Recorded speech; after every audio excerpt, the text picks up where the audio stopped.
We're your hosts, Aaron Backus and Jason Kindler. We like to sit down with our guests to hear their journey, their challenges, and how they impact the local community. So grab a seat, tune in, and let's get inspired by Jacksonville's everyday workforce. Welcome to Hometown Jacks. We're here on the Hometown Jacks podcast, and I'm here with my buddy, Brandon Floyd. Brandon, welcome. Thank you. It's always a pleasure anytime I get to sit down with some of the greats in different Man, industries. you're one of the greats. Yeah. So a little bit about Brandon. I'm going to let him kind of tell his story, but I met Brandon years ago. He's the owner of Level Up Fitness. Jacks. Mm-hmm. Level Up Fitness Jacks. And if you're watching, you see Brandon. He is a beast. But if you can't see Brandon and you're just listening to it on audio, I'm telling you, Brandon is one of the most jacked dudes I know. So if you're gonna be, in the personal training space, you got to walk the walk. Right. So, but tell us a little bit about who you are and what your business is, and we'll go from there. Yeah, thank you for that introduction, by the way, Jason. But obviously my name is Brandon Floyd, and I've been in the fitness business now probably about 20 years. I grew up as an athlete. I played college football, just like, a lot of the typical athletes that are out there. And we're playing sports and things of that nature. In my mind, I always knew that I had to have a second coming, meaning that I knew that sports would probably not last forever. And considering the journey that I took to get there, I've always been the type of person that always had 1, 2, or 3 options type of deal. And so once I ended my football career and ended up trying to find that next step, I kind of knew, and I always knew that personal fitness was something that I would probably end up doing and owning a gym. I started my first job as a trainer when I was 16 years old. I was a fitness instructor at Finley YMCA. And throughout the course of my collegiate career, I constantly helped change lives and help teammates and things of that nature. Even at East Carolina, I did a lot of transformations, and that's pretty much one of the things that I'm known for. I try to do an array of things now at the age that I'm at. It's more so about legacy. And so not only with fitness, I also dibble and dabble in a couple of things. For example, I'm also a director of workforce integration for TMS Academy, and we help service members. I do a lot of mentoring. I'm also working on some programs for some real estate companies and things of that nature as well. So awesome. I'm out there. You're out there now. So as far as the let's go back. Mm-hmm. So you how long you been in Jacksonville? I've been in Jacksonville probably about almost 17 years. 17 years. Tell me about growing up. Where are you from? Well, I'm from North Carolina, a Yep. small inlet town. It's called Fairmont, North Carolina. Okay. And I grew up in a very, very small town. I was raised by my grandparents. We had about 10 or 12 of us that lived in a house when I was a kid. And through that journey, it was a tough journey growing up. I grew up with a very unique background that conceived of a lot of violence, just a lot of history that most kids in an ideal situation wouldn't want to actually choose or prefer. But through the grace of God and through my journey, I was able to overcome a lot of these hurdles. For example, I overcame sexual abuse, physical abuse, mental abuse. I've watched a lot of different things that plagued my memory over the years that in turn also has sent me in headspaces throughout the course of my career. But again, with that journey, I think those things kind of paved the way for who I am as a coach at different levels, considering my biggest thing is more so that mind, that mindset I think is very important. And I believe in the mind, body, and soul component side of things. So that's tough. So you grew up with some of the things you talked about there. That's tough to overcome. What as you got older, what kind of things helped you overcome those? Well, I guess you don't really ever overcome. But yeah. So I'm actually writing a book called Believe and Conquer, and I kind of touch base on a lot of those things. And for example, when I was a kid, and I was when I was in middle school, I dealt with a lot of struggles, and in turn, I would go see my guidance counselor, and I would share a lot of those pain points and things that I was dealing with my guidance counselor. And then from there, he kind of became my mentor, but which in turn also became, an individual that also, sexually molested me. And so when you establish those type of relationships as a kid at a young age, you then start to develop trust issues and identity issues.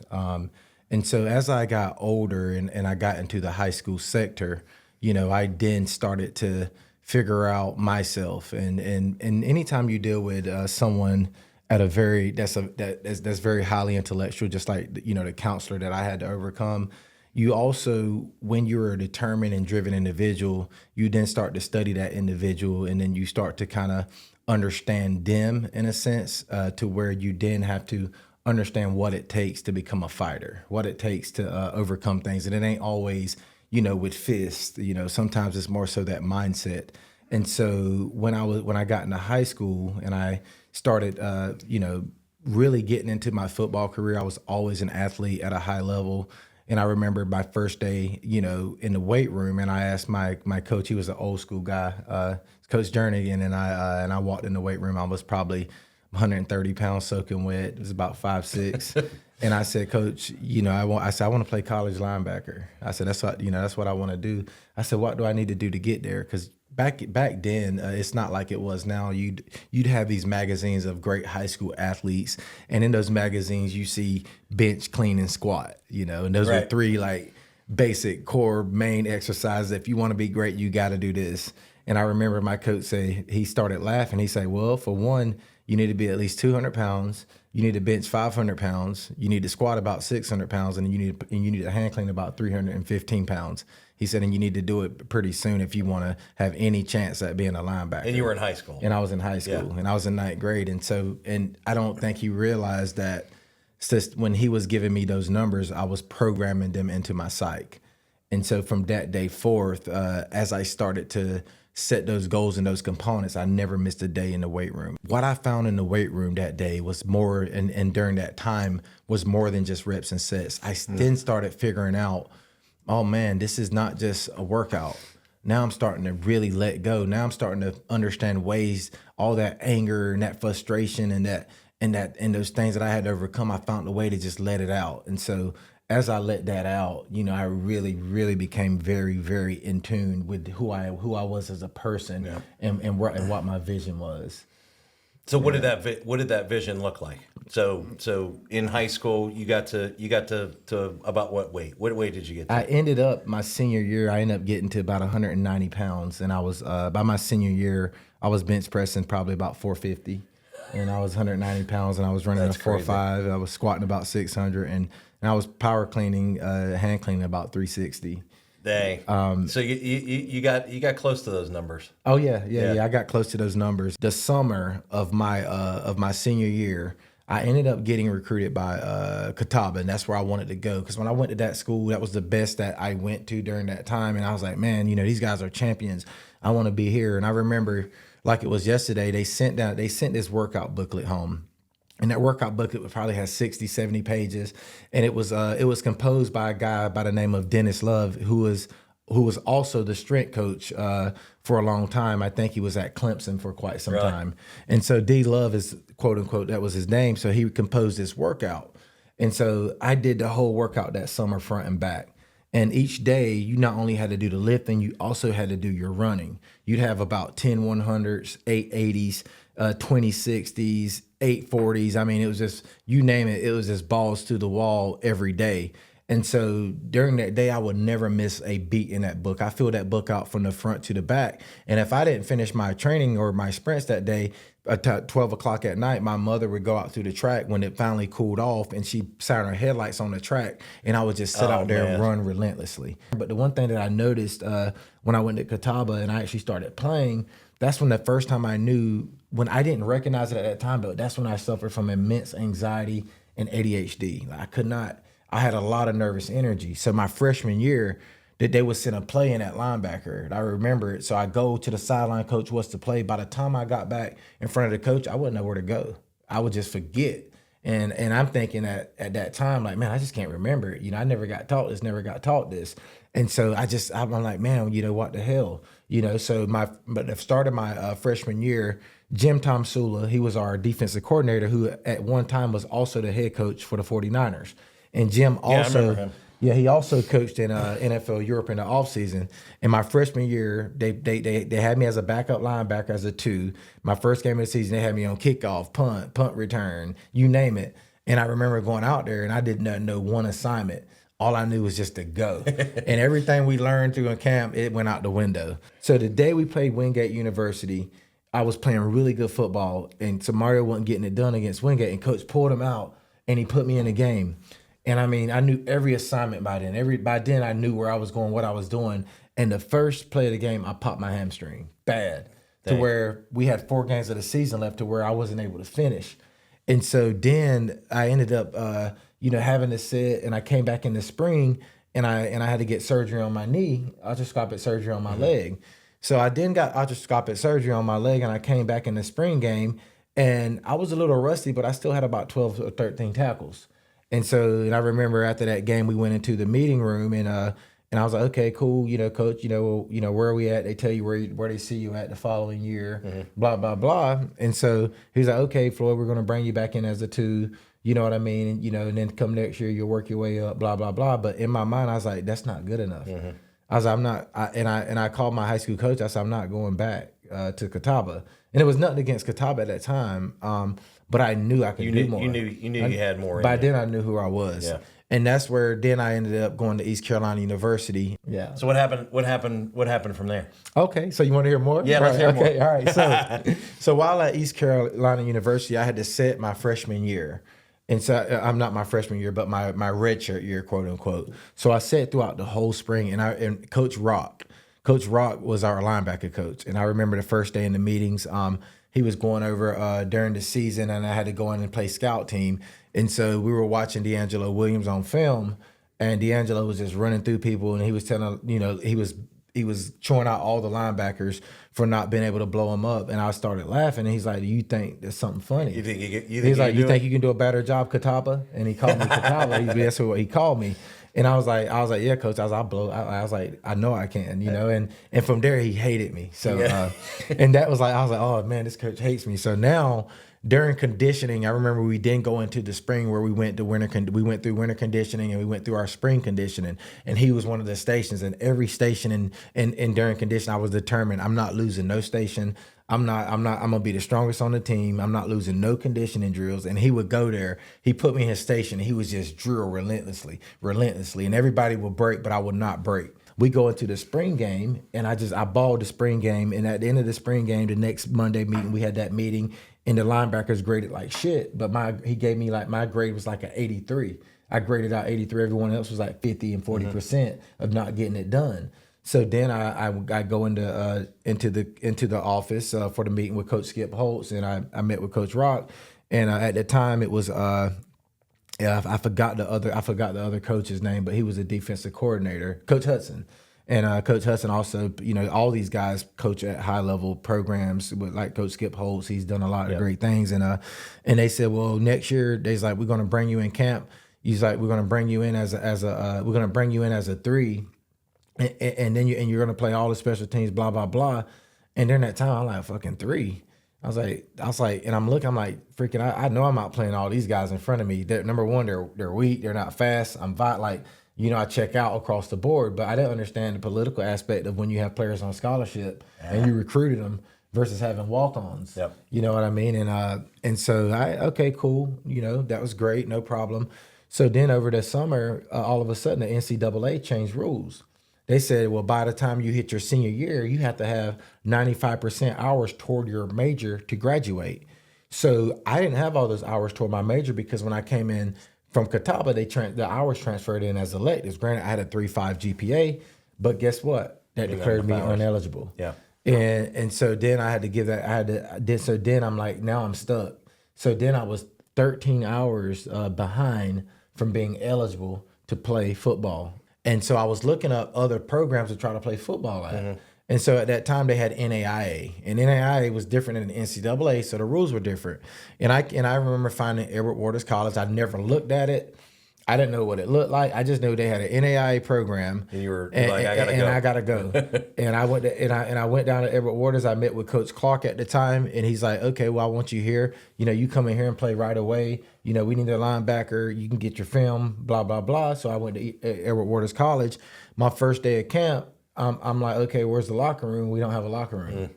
You know, I'm like, oh, we don't have a locker room. And then the program was just so disorganized. I got frustrated, and I knew then I was like, I can't get no film here. Yeah. So I stopped playing, and I was like, that's when it said I was like, I gotta start my new journey. And at that time, I having a history of training and things of that nature. That's when I started personal training. Yep. And the first day when I decided to take that, You're still in North Carolina. no, this is when I came. When you came to Jax. When I came to Jax, and I remember I was like, at first I got to get a job, and I walked into Bailey's Powerhouse, and there was Yeah. a guy named Roger that was there, and there was a guy named Chris. I think her name was Kristen. She was a big bodybuilder. She was actually on a TV show or something like that. And so I walked in there. I was like, hey, I want to train for you guys. And they was like, well, what? Well, it was like, okay, well, do you have a certification? I was like, I don't need one. I was like, I could train with my eyes closed. And I was like, and I was like, and I know I'm better than any trainer in here. And Roger was like, okay, all right, well, I'll tell you what. If you sell the next guy that comes in here on personal training, then I'll let you come over and we'll hire you. Yeah. I was like, all right, no problem. So I was like, okay, I wonder who's gonna come in next. So the next person, and this guy walked in. His name was Jamal. He had on construction clothes, work boots, and he had dreads down past his back. And I was like, man, that's what I got to figure out. I got to convince this guy to train. And so he walked in, had goals in his mouth. And I was like, hey, how you doing? Blah, blah, blah. He's, oh, hey, what's up, man? I'm trying to, I'm getting in shape for the new year. Yeah. I was like, well, shoot. I was like, well, I'm training. I was like, let me take you through a complimentary workout. Oh, that's cool. And so I go on the floor with this guy, and I was like, all right, this guy's he's got to commit. So I remember I beat him to a pulp for like 20 minutes. And I was like, yeah, I need you at least one day a week. You think you do one day a week? He's like, man, I do whatever it takes. Let's just clip the workout today. Right. And I brought him back to the desk. He was pouring sweat. He's like, where do I sign up at? I got to have that's this. Cool. And that's where I then started training. Yeah. They then said, okay, well, we're opening up a gym down on Atlantic, a Bailey's. We're coming there. We're putting a PT there now, and we want you over there. So then from there, they put me over there. So then during that time, I went over there with no clients. So I started training there, and the girl, Chris, she was really nice to me. She was, I was like, man, I got a cool manager. So I started signing all these people up. I mean, left and right. They're coming in. I'm taking them through comp workouts. They're signing up with me. Is that how in your business? Is that how it works now too? Like, are you doing a complimentary workout to show them what you can do? Initially, that's like the traditional way of doing things. You know what I mean? And so I didn't take them through the complimentary workout, and so once we go through that complimentary workout, we sign them up, blah, blah, blah. So I'm signing up all these people. And so then I got my first paycheck, and it was like $200. And I was like, dude, I've been training day and night. I'm like, what the hell? I'm like, this is not right. Right. And she's like, oh, well, we'll fix it. And I was like, well, don't, I was in my mind, I was like, no, you won't fix it. I'm out of here. So then that's when I was like, I can train on my own and make this. And so a lot of my clients, I had about 2 or 3 guys that then came with me, and I started training them out my apartment. Yeah. And then from there, that's where I really started becoming independent. Yeah. And there's so much more to this story if you want to hear it. So here's where I want to go with it. So your story, obviously, with the some of the stuff you grew up with, and then you've had some tough breaks in college and so on and so forth. So when you get you're in Jacksonville. And what are some of the things that you feel like have made you successful from your childhood? All right, there's a lot of key components to that. Okay. Number one, my grandmother. When I was a kid, I had seizures really bad, and they didn't know what was causing the seizures, right? And so my grandmother was really spiritual with God. She was holiness, and so I remember my grandmother threw my medicine away. And she's like, we're not taking medicine anymore. God is going to heal you. And I'm like, and I'm a kid. I'm like, oh, all right, okay, And so I remember vividly one night, I'm in this deep seizure. Like when my seizures happen, I go to sleep, I wake up and they thought they were febrile seizures, but they weren't. But I wake up and I try to get to my grandmother before it starts. And she just put her hands on me, and I'm in the middle of a seizure, and she starts praying. And the only voice that I could hear was her voice. And all of a sudden, I came out of the seizure. So she started praying those seizures off of me to where I didn't have them anymore. It was the most unreal thing that you could ever see. So right there, that then inspired my soul in God and knowing that God is real. Yep. And so then I think about the tragedy of having to deal with the counselor. And that counselor, was so manipulative, very intelligent, that I had to mentally get out of that. So from there, that established that platform for the mind, right? And then from there, I think about what I had to go through physically just to get to where I needed to be. So that was the body of me. So now I got the foundation of the mind, body, soul, holistic approach. And that's what started that foundation for me of having those three components along with all the other things that I went through that really gave me that drive to never give up. Because at that age, when you're at that age and you've went through everything, there's nothing I'm used to people saying, no, you can't. I'm used to people screwing me over. So it was just another day at the park. But I'm also used to never stopping. I'm used to keep going. I'm used to never giving up. I'm used to having that drive and keeping that dog in me no matter what. You're inspirational, brother. That is, yeah. So, but that is with your business now on the fitness side. Who do you mostly train? I train women, men, athletes.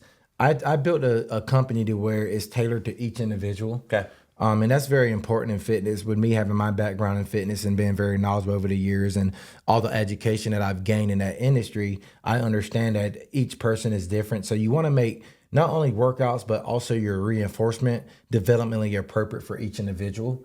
And so with my company, we kind of cover a basis of athletes to everyday people, to people that want to get in shape, to older people that really just want to mobile and move again. Yeah.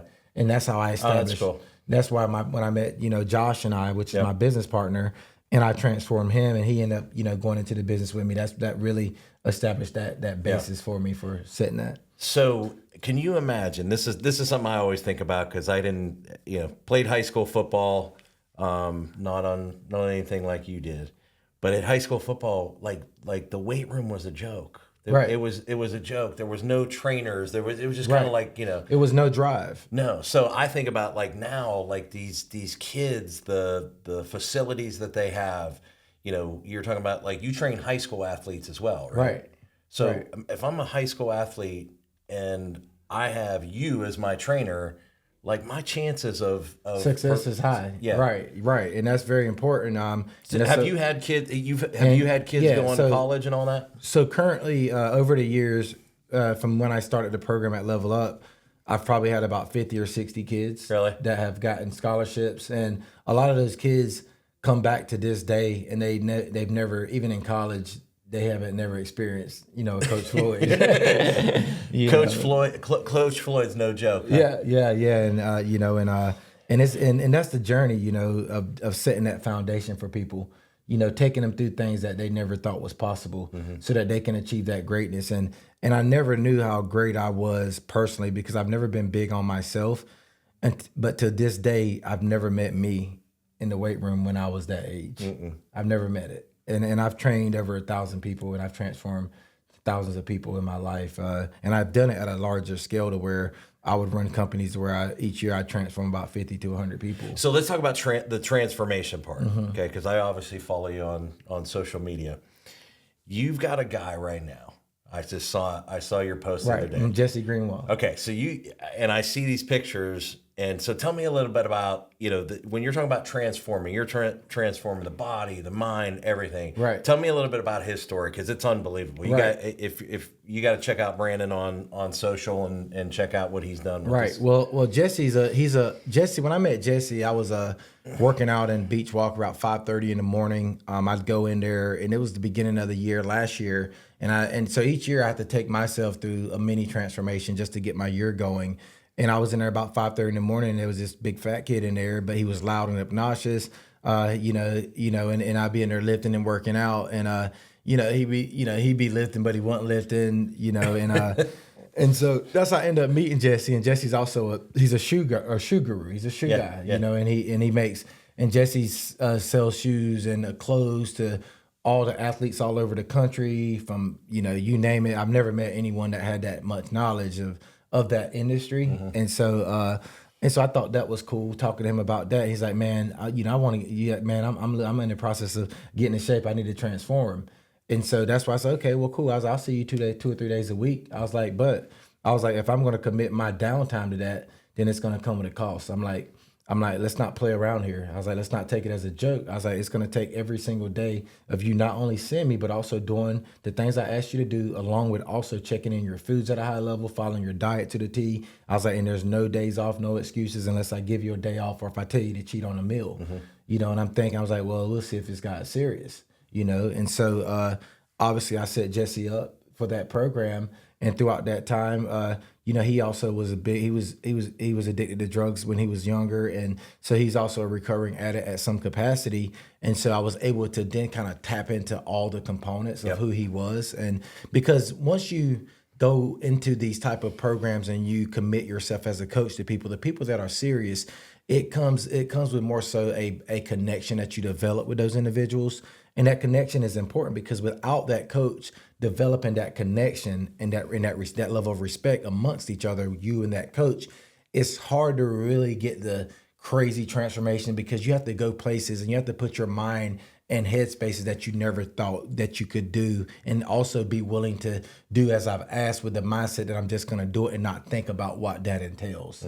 And so throughout that journey, we went from training to 2 to 3, 4 days a week, just following my plans. He didn't cheat. Throughout the whole year, we dropped about 125, 130 pounds. 125 pounds. Yeah, about 125 pounds. He was over 300 pounds.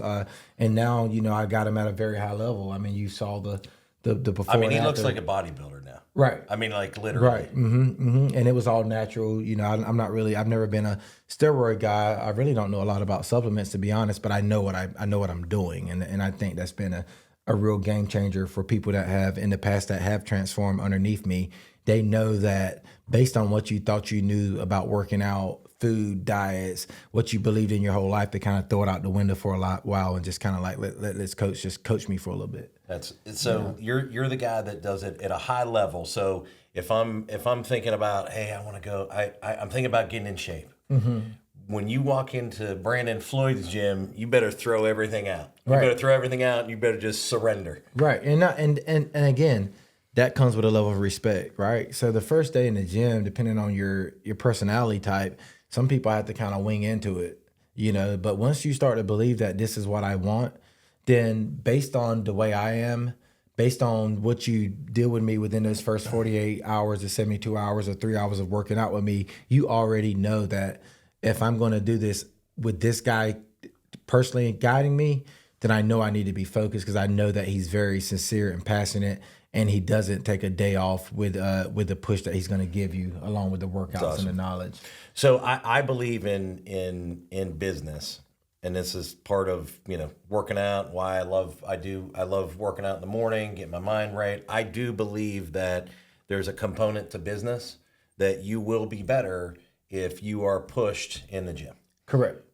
So I definitely believe in it, and you definitely take it to another level. Yeah. And again, and that's it. In businesses, and now that I've gotten older, I'm always looking to go into different things. Like I've actually, a couple of years ago, I'm like, hey, Jason, I want to do mortgage. Like, what does it take? Because I understand, like in business, no matter what it is, when you think about pushing yourself, when you think about the business of sales and being your own boss and having to build something, it takes discipline. And so that, and what Jason, I think, is touching on is the gym is a big component to establishing that discipline, because if you can then dedicate to something like that, something that hurts, something that you don't feel like doing, then as you do that, you also in turn intrinsically become more disciplined and strong. And so I think a lot of the guys that have been successful in the industry, whether it has been real estate, whether it has been mortgage, whether it has been sales, or anything of a capacity that requires you to put the drive into it and it not just being autopilot or pushing a button and it just goes. I think that those components are highly, highly important. And I'm a believer in it. When my business, it gets slow at times and I have to go, I got to figure it out. But without having a foundation and having a background and having that dedication and that motivation, I wouldn't be able to do it. I wouldn't be able to even sit here today with you in a coherent headspace and discuss things that I've been through without cracking a tear. Yep. It makes you mentally tougher and stronger. And it also, with being an entrepreneur, I think that helped. And I think you're just kicking it off right for the new year and bringing me on here, because Jason knows and he understands, based on what he's done in his life, that health and that fitness and that gym is a very huge component to starting your journey. Yeah, I agree. And it is that time of the year where we got a lot of people get in and then they don't have somebody like you pushing them, and they'll be out quick. So This is a perfect time. Tell me a little bit about family. What's family life look like? Well, my grandmother had 16 kids. by my grandfather. Wow. My grandfather was a beast, and my grandfather, when you talk about genetics, he worked at Lowe's for over 40 years, and he would go on sheetrock runs by himself and take 2 and 3 sheetrock pallets and drop them off at Lowe's. And so he kind of established that background. But as far as family, I have three kids, 4, including my daughter in North Carolina, and I've been married for quite some time now. Yeah. And so I'm very big on the nucleus of my children. Mm-hmm. I have a connection with my father. He was present in my life. But with my mother that adopted me and my kids, that really centers my drive each day. And I'm very, very sensitive in that area because of the things that I've had to overcome. It's also been a platform for me having to constantly fight to keep my headspace in the right direction, to constantly push to be successful. So my family, it has really been centered around, I'm not talking unselfishly, because we talk about different things and our pride and our, and things like that. But I've really, because of what I went through as a kid, I know that adults can figure it out at no matter what level that is. And I say figure it out, and I don't say figure it out to where they're going to be successful, they can overcome this and overcome that. But I really think that establishing foundations of growth within my kids is very important. And that's something that, I take a lot of pride in, especially with my son. And, you've watched my son's journey. My son was almost handicapped, when he was young, and I had to rehabilitate his body, and then from there get him at a high level. So he's how old now? 14. 14. Yeah. And I've seen you're working on him. Yeah. Yeah. So what's he into? Football, basketball? Basketball. Yeah, he's a basketball guy. I mean, he loves it, and that's his journey. Yeah. I remember when I was little, I remember I tried to put him in football, and he was and this is when he didn't, he had a lot of atrophy in his leg. He couldn't run, and he was on a field one day, and it started drizzling, and he was lined up at defensive back, and he was in front of this kid. He was like 5 years old, and he looked at me. He's like, "It's raining out here." He's like, "What am I doing? What are we doing?" He's like, and he looked at the kid. He's like, "I'm not going to guard you because it's raining, and I don't want to guard you. I'm not playing with you today." And right then I knew this is not it. Yeah. So this is we're you're one of the premier guys, the trainers in Jacksonville. What do you like about Jacksonville? What are some things that you love about it? I like the adversity of Jacksonville. Yeah. I like, in Jacksonville, when you think about Jacksonville, you think about an area to where you can literally live in whatever walk of life that you kind of put yourself in. Geographically, this is the biggest place in the United States. And the one thing I like about Jacksonville is that no matter what that sector looks like, and no matter what you get into, as far as from a competitive standpoint, whether it's business, whether it's athletic, Jacksonville is highly competitive. There's a lot of pride when they say Duval. When you say Duval, yeah. I'm from Florida. There's a lot of pride. There's something that comes with that. Yeah. And that's what I've always liked about that, because I feel like I belong here because I can relate, and if you know anything about Jacksonville, you have to, no matter what, you have to stay in the game. You have to grind. You got to commit. Things are going to happen. You're going to face adversity. You're going to see a lot of stuff. You're going to be affiliated with a lot of people in business that are not good business people, but they're very intelligent enough to take you through the ringer enough for you to kind of get drugged and then kind of realize, well, that wasn't it. But the thing is, what Jacksonville does is it in having that array of different backgrounds, it educates you at a high level. And I mean, the guy that really established my foundation in business, the first guy that I met, that he ended up committing suicide, and he actually helped me get my first business as far as having my own business, was a fence guy.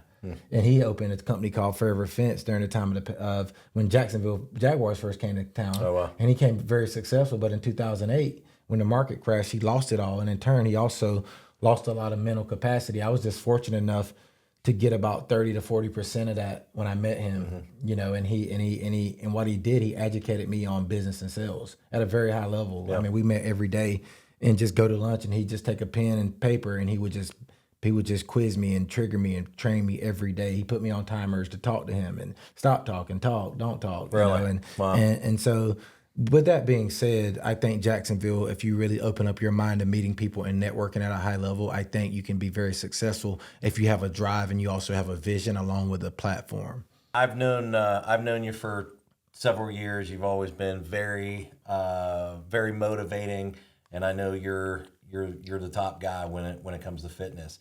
If somebody wants to reach out to you, what's the best place to get They a can hold of just contact me on my cell phone. Okay. You know, it's 904-738-0034. But if you can't remember that, just dial 904 Fitness. It goes straight to my 904 Fitness. How'd you get that? phone. From the fence guy. Oh, really? Yeah. So what we did, Man. when I met Cage, he said, well, first we got to have a number. We got to have a business.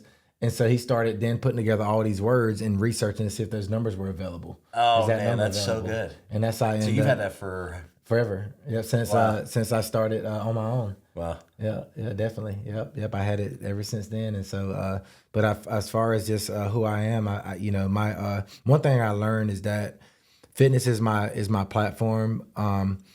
But I'm so versatile in so many areas of business, and I learn at a very high level, and I'm able to kind of plug and play into a lot of different things and situations. Also consult in a lot of different areas in business to where now I'm at a stage in my life to where I'm expanding who I am, not just as a health coach, but also as that person that can come into your life at some capacity or come into a business at some capacity and elevate, whether it be you, the business, or just what you're trying to do at a very high level. That's awesome.